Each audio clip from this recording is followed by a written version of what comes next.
Je le proclame donc d'emblée, dès lors que l'entrée de la France dans l'Europe de Maastricht constitue bien l'acte historique qu'a évoqué le président de la République, il serait normal, nécessaire, légitime, indispensable que la parole soit donnée au peuple.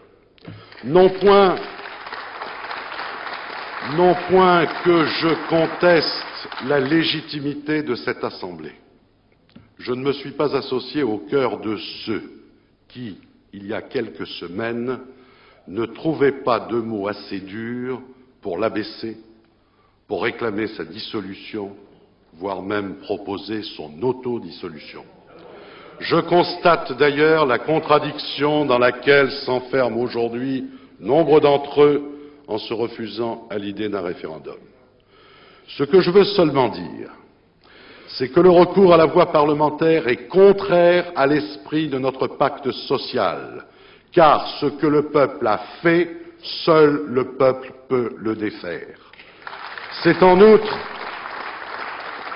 outre une faute politique lourde, car c'est refuser de donner à un engagement aussi grave la sacralisation dont il a besoin.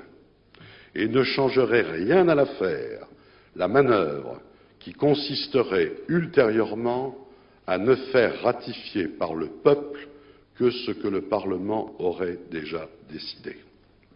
Non, foin d'argussie, il me faut dire avec beaucoup d'autres, au nom de beaucoup d'autres, qu'il est bien temps de saisir notre peuple de la question européenne.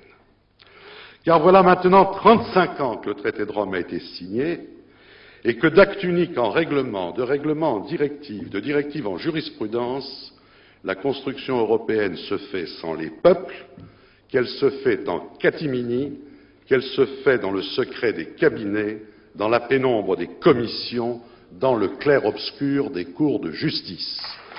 Voilà 35 ans que toute une oligarchie d'experts, de juges, de fonctionnaires, de gouvernants prend au nom des peuples, sans en avoir reçu mandat, des décisions dont une formidable conspiration du silence dissimule les enjeux et minimise les conséquences.